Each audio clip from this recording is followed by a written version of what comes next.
हाँ जी बेटा। तो कई बार ना आप प्रिपरेशन में कुछ मिस्टेक कर रहे होते हो, आपको आज रियलाइज नहीं होता, बट आप 2 महीने बाद फिर सोचते हो यार उस टाइम ऐसे करना चाहिए था, तो शायद आज बेटर सिचुएशन में होते। फिर वो टाइम निकल जाता है। तो इसलिए प्रिपरेशन एक ऐसा टाइम है कि आपको 1 साल ही मिला है। ऐसा नहीं कि इस साल अच्छा नहीं हुआ तो अगले साल कर लो, उसके अगले साल कर लो। इतना टाइम नहीं है आपके पास। 1 साल में जो अपना बेस्ट देना है उसी में सब कुछ निकालना है आपको, अपना आउटपुट, है ना। तो मैं आपको कुछ पॉइंट्स बता रहा हूँ जो मैंने टॉपर बच्चे या जिनका सिलेक्शन नहीं हो पाया बट होने के चांसेस थे, अच्छा कर रहे थे बट फिर भी नहीं हो पाया, ऐसे बच्चों से बात करके सीखा है बेटा। ऑफलाइन में ऑनलाइन में सभी बच्चों का एक्सपीरियंस मैंने लिया कि क्या क्या गलतियां किसने किसने करी थी। वो कुछ मेजर गलतियां, बड़ी बड़ी गलतियां जो है जिनको एकदम से सुधार ही लेना चाहिए, वो मैं आपको आज बताऊंगा। ठीक है। पहला वाला हो सकता है आपको इतना मेजर ना लगे, लेकिन आप इस बार एक बार इसको इनकॉर्पोरेट करके देखो, आप आगे जाके बोलोगे सर ने कितना इंपॉर्टेंट बात बताई थी। पढ़ाई से रिलेटेड नहीं है ये क्या है, सुबह सुबह उठ के जब भी आप उठ रहे हो ना, आधा घंटा बेटा मेडिटेशन करो। क्योंकि मैं जितने बच्चों से, मेडिटेशन मतलब आपको जैसा अच्छा लगे, ध्यान लगाना कोई करता होगा, कोई और कुछ करता होगा, कोई और कुछ करता होगा, कोई योगा करता होगा, कोई एक्सरसाइज करता होगा, 30 मिनट का कुछ ना कुछ तो बेटा आप करो। और ब्रेन कंट्रोलिंग वाले, थोड़ा सा शांत करने वाले ब्रेन को, वो जो होते हैं ना कुछ कुछ ध्यान वगैरह, वो आप लगाओ बेटा। इससे क्या होगा बताता हूँ। ज्यादातर बच्चों से बात करता हूँ कि सर हम ना पढ़ाई के टाइम पे फोकस नहीं कर पाते। ये पढ़ाई कर रहे होते, कुछ और पढ़ रहे होते सर, दिमाग में कुछ और चल रहा होता है। तो ये सब ना आपका दिमाग जो है थका हुआ है। ठीक है। उसको रिफ्रेश मारने की जरूरत है। आपका फोन कई बार, चाहे आईफोन हो चाहे एंड्रॉइड हो, कई आईफोन भी हैंग हो जाता है, मेरा तो आईफोन भी हैंग हो जाता है कई बार। तो उसको भी रिफ्रेश की जरूरत पड़ती है बेटा, कि एक बार रीबूट मार लो। इलेक्ट्रॉनिक डिवाइसेस में ज़्यादातर जरूरत पड़ती है, और आपने देखा है कि जब भी कोई डिवाइस काम करना बंद करता है, आप सबसे पहला चीज़ क्या करते हो, रिफ्रेश मारते हो। ये चीज़ दिमाग के साथ करो ना।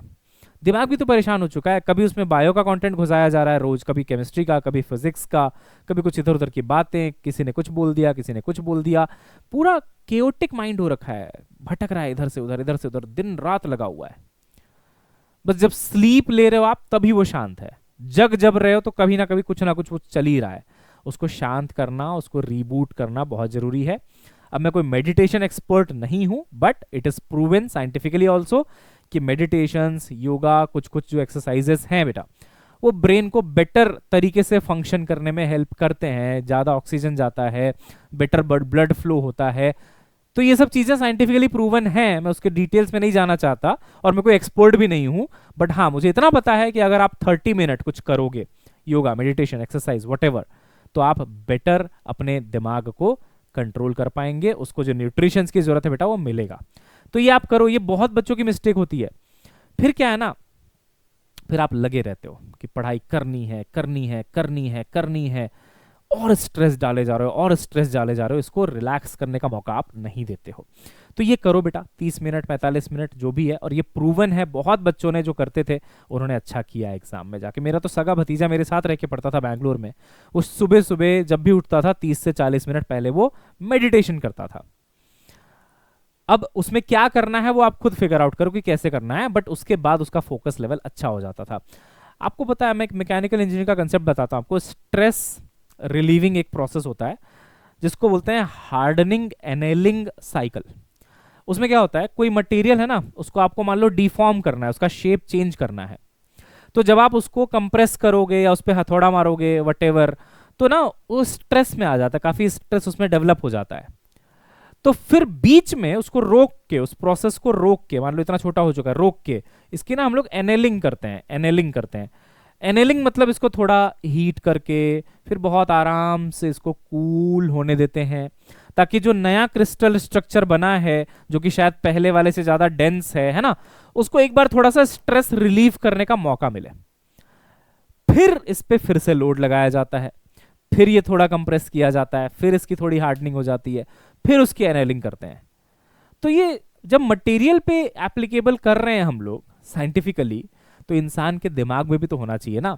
इंसान के दिमाग में भी बस डाले जा रहे हो आप, डाले जा रहे हो, डाले जा रहे हो, एक दिन बोलेगा नहीं भाई हो गया मेरा, नहीं ले सकता मैं, अब काम करना बंद कर देगा, फंक्शन करना बंद कर देगा, फोकस ही नहीं कर पाओगे। और होता है तुम्हारे साथ ये तैयारी में, तुम उसको रियलाइज नहीं करते, फिर तुमको लगता है कि शायद तुम में ही कुछ कमी है। फिर तुम ऐसे थॉट्स में चले जाते हो कि नहीं यार शायद मुझसे ही नहीं हो पा रहा है, मैं शायद डॉक्टर बनने लायक हूं ही नहीं। फिर वो नेगेटिव थॉट्स, और फिर एक दिन लास्ट में जाके फाइनल आउटकम की गिव अप, अब नहीं कर पाऊंगा मैं। तो समझो इस बात को, आप जब मटेरियल में भी लोड लगा रहे हो, लगातार लगाते जाओगे, क्रैक कर जाता है भाई वो। और मटेरियल की जो प्रॉपर्टीज निकल के आती हैं अच्छी नहीं आती हैं। जो क्रिस्टल स्ट्रक्चर लास्ट बनेगा वो इतना अच्छा नहीं होगा, बहुत प्रोन टू क्रैकिंग होगा। उसको बीच बीच में आप एनेलिंग करते रहो, गर्म करके हल्का सा आराम से ठंडा होने दो, तो क्रिस्टल्स को, स्ट्रक्चर को टाइम मिलता है कि रीअरेंज करें, अपनी अपनी जगह लें ढंग से, है ना। तो ये बहुत इंपॉर्टेंट है। अब ये ऐसा नहीं कि कोई स्ट्रैटेजी बता रहा हूँ, बट ये बहुत इंपॉर्टेंट पॉइंट है। और ज्यादातर बच्चे ये नहीं करते हैं, वो बस लगे रहते हैं, रेस में भाग रहे हैं बेटा, कि पढ़ना है, आज ये चैप्टर करना है, कल वो चैप्टर करना है, परसों वो चैप्टर करूंगा, ऐसा करूंगा, वैसा करूंगा, सब। इवन जब आप 2 घंटे पढ़ाई भी कर लो ना, 2-3 घंटे लगातार, तो 10 मिनट का एक ब्रेक लो। अब ब्रेक में यूट्यूब मत देखो, रील्स मत स्क्रॉल करो, 10 मिनट का जाके प्यारा सा एक वॉक लेके आ जाओ हरियाली में, घास के आसपास, है ना, गार्डन में चले गए, थोड़ा सा वॉक लेके आ जाओ, शांत हो जाएगा दिमाग। आपने हार्डनिंग करी, फिर आपने एनेलिंग कर दी, अब वो और अच्छे से एब्जॉर्ब करेगा चीजों को, तो ये याद रखना। दूसरी चीज, थ्योरी पढ़ते रह जाते हैं। थ्योरी को सिर्फ 30% टाइम दो अपने सेल्फ स्टडी का, और इसको भी ओवर द टाइम कम करते जाना। क्योंकि जब आप कोई चैप्टर आज पढ़े, पहली बार उसका थ्योरी पूरे चैप्टर का रिवाइज करना है, मान लो 1 घंटा लगा, अगले रिवीजन में 45 मिनट लगेगा, कम करते करते इसको आप 30 मिनट तक ला सकते हो कि एक चैप्टर की थ्योरी जो क्लास में नोट्स हुआ है 30 मिनट में रिवाइज हो रहा है आपका, ला सकते हो, बिल्कुल पॉसिबल है, क्योंकि क्लास में पढ़ा हुआ है। और अगर ज्यादा ब्रेक नहीं किया बीच में, तो बार बार पढ़ने से अपने आप सब याद आता है कि अच्छा हाँ, सर ने इसके बाद ये बोला था, उसके बाद वो बोला था, इसमें ये गलती नहीं करनी होती, इसमें ये वाला क्वेश्चन आता है, ये क्वेश्चन सर ने क्लास में कराया, ये कर लेता हूँ, फटाफट हो जाएगा। 30% से ज्यादा टाइम नहीं देना है इसको, प्रैक्टिस में देना 70% टाइम। क्योंकि बहुत सारे कंसेप्ट जो यहाँ पे आपने सिर्फ देखे थे, उनको जब आप यहाँ अप्लाई करोगे तो कंसेप्ट जड़ तक आपके दिमाग में बैठ जाएंगे कि अच्छा ये होता है भाई, वो प्रैक्टिस से ही आता है। तो थ्योरी मत पढ़ते रहो बेटा, वरना 3 महीने 4 महीने बाद रियलाइज करोगे कि आता सब है।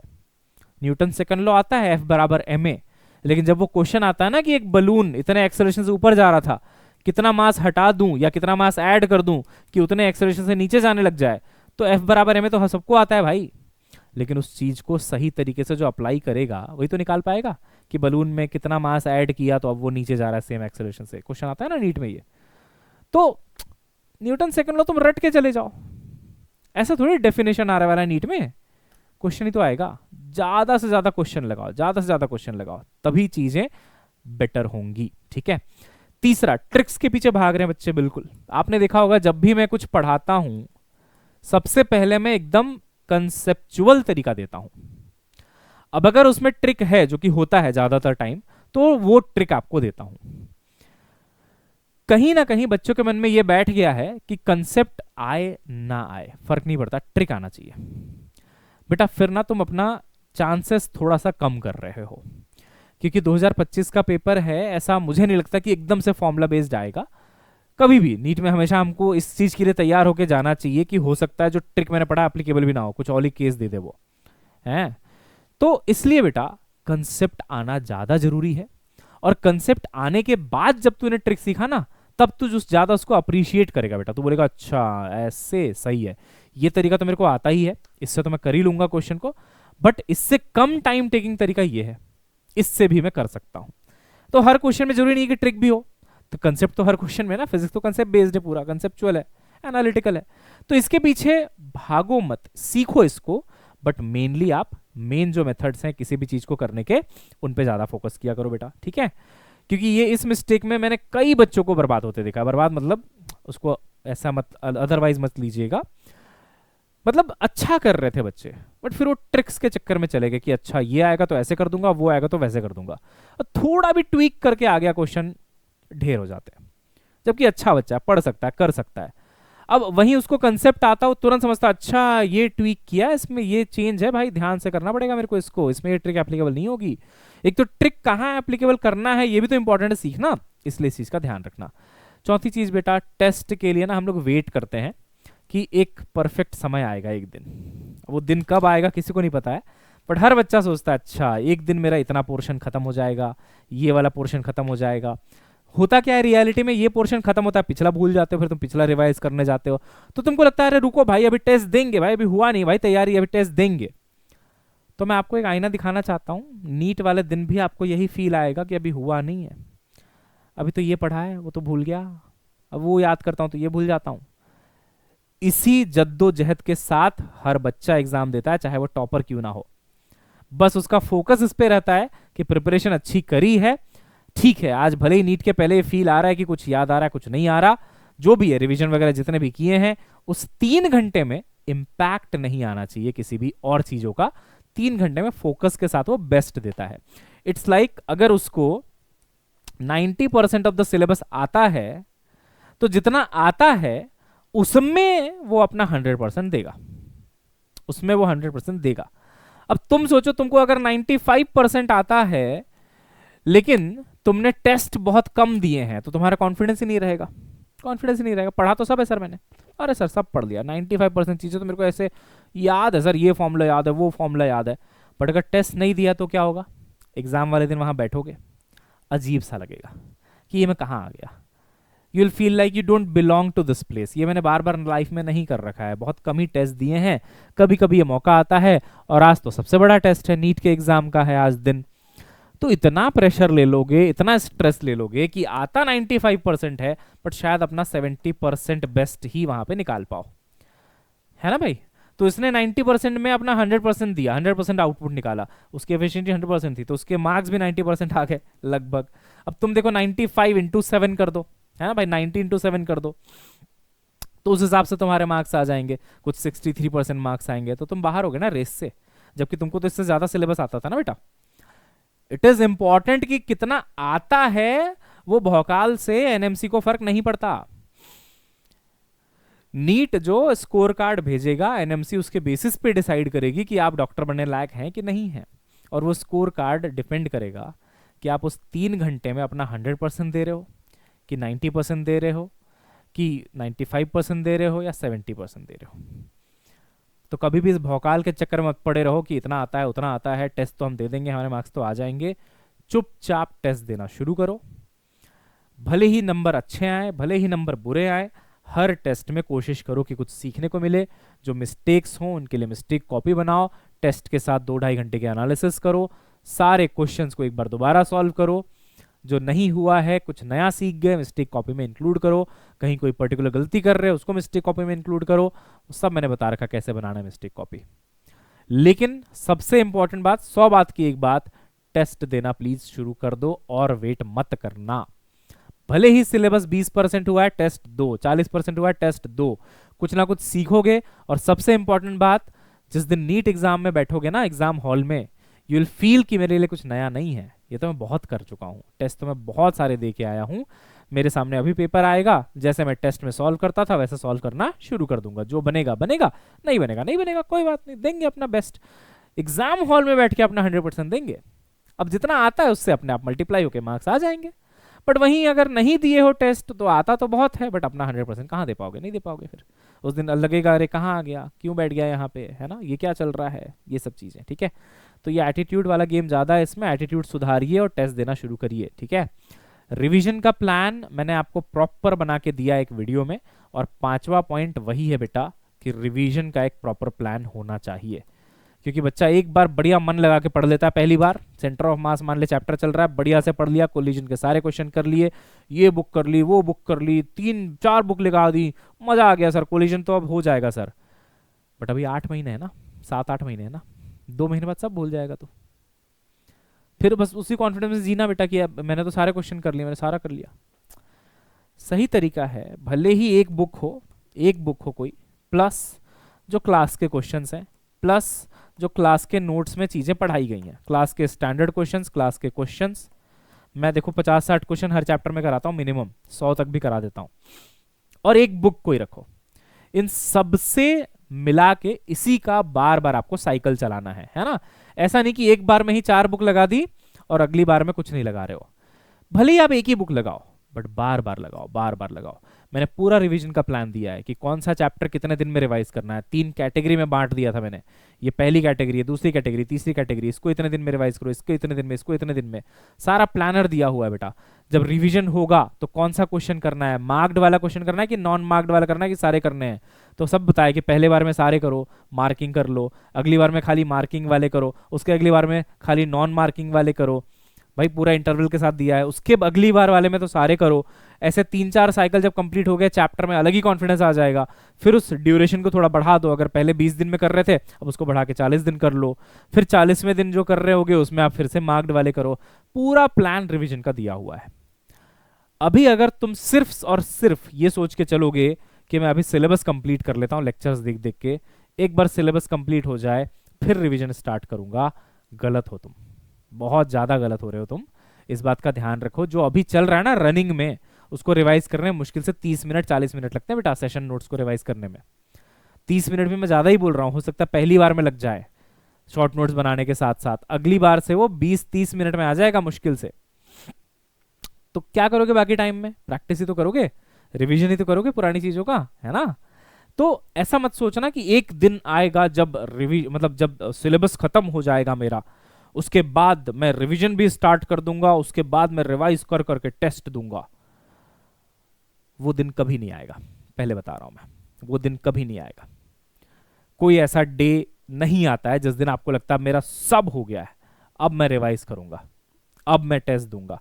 और जब जिस दिन तुम टेस्ट देना शुरू करोगे तुम सब कुछ भूल चुके होगे पुराना। तो ये दोनों चीजें तुम्हारी प्रिपरेशन के साथ चलेंगी, अभी संभल जाओ, साथ चलेंगी। वेट करोगे कि एक दिन वो आ जाएगा जब सब कुछ परफेक्ट हो जाएगा लाइफ में तब मैं ये कर लूंगा, ऐसा नहीं आने वाला दिन, ठीक है ना।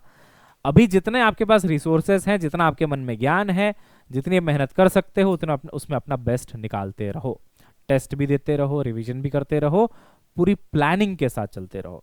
बैठे मत रहो हाथ में हाथ धरे कि यार जब सर पढ़ा रहे ना पढ़ते रहते बस, बाद में देखा जाएगा जो होगा, तो गलत एटीट्यूड है, ठीक है। तो ये कुछ 4-5 मिस्टेक्स हैं बेटा जो बच्चा अगर करता है तो कितना भी ब्राइट बच्चा हो नहीं क्रॉस कर पाता है उस थ्रेशोल्ड को जिससे वो डॉक्टर बन पाए। मैं नहीं चाहता कि आपके साथ ऐसा कुछ हो, इसलिए मैं आपको शेयर कर रहा हूँ कि ये चीज़ों का थोड़ा सा अभी से ध्यान रखो और इन चीज़ों पे काम करना शुरू कर दो, ठीक है ना। टेस्ट के लिए क्या करोगे, NYTS ले लो 2.0, है कि नहीं यार, इससे बेटर टेस्ट सीरीज तो है ही नहीं अभी इंडिया में नीट के लिए, ये लो लगाओ क्वेश्चंस, है ना भाई। रिवीजन के लिए सारा प्लान मैंने बता दिया है कि भाई क्लास के क्वेश्चंस करने हैं, नोट्स के क्वेश्चंस करने हैं। बुक चाहिए तो तेजस ले लो, तेजस अभी अभी लॉन्च किया है वेदांतु ने। अब इसकी खास बात क्या है, इसमें हर टाइप का क्वेश्चन है बेटा, लाइक स्टेटमेंट बेस्ड, है ना, फिर आपका मैच द कॉलम हो गया, फिर आपका बेटा जो है असर्शन रीजन हो गया, डायग्राम बेस्ड हो गया, और PYQs हो गए, और टॉपिक वाइज अलग अलग डिवाइड करके भी सारे क्वेश्चन करा रखे हैं, वहां से कर लो, ठीक है। एक लास्ट चीज बेटा, MVSAT में अगर अभी तक आपने एनरोल नहीं किया ना वो भी कर लेना, क्योंकि स्कॉलरशिप एडमिशन टेस्ट तो है ही है, बट 1 करोड़ से ज्यादा इसमें रिवॉर्ड्स एंड गिफ्ट्स हैं। तो हम लोग क्या करेंगे सर इतने रिवॉर्ड्स एंड गिफ्ट्स का, हमें कुछ काम की बात बताओ। तो बेटा 2.5 लाख से ज्यादा बच्चों के साथ आप कंपीट करोगे, बहुत बड़ी बात है, जो एक नीट वाली फील आ जाएगी। वही फियर तो खत्म करना है ना, नीट का जो हवा है कि नीट वाले दिन क्या होगा, क्या मैं अपना बेस्ट दे पाऊंगा 3 घंटे 20 मिनट में, उस पर डिपेंड करता है कि आपने उससे पहले कितनी बार अपना बेस्ट देने की कोशिश करी है 3 घंटे 20 मिनट में। जितना टेस्ट दोगे उतना अच्छा होगा, ज्यादा बच्चों के साथ दोगे ज्यादा फियर बाहर निकलेगा तुम्हारा, मतलब बाहर मतलब खत्म होगा तुम्हारा फियर, है ना बेटा। तो ये बहुत इंपॉर्टेंट है, प्लस 100% तक की स्कॉलरशिप है अगर आप अच्छा स्कोर करते हैं। मेरे ख्याल से सितंबर अक्टूबर में ही टेस्ट शुरू हो रहे हैं बेटा, तो फटाफट लिंक होगा डिस्क्रिप्शन में, जाओ ज्वाइन करो और शुरू कर दो अपनी तैयारी, ठीक है। चलिए फिर मिलते हैं नेक्स्ट क्लास में, है ना, तब तक के लिए bye bye, have a nice day, see you soon, good bye.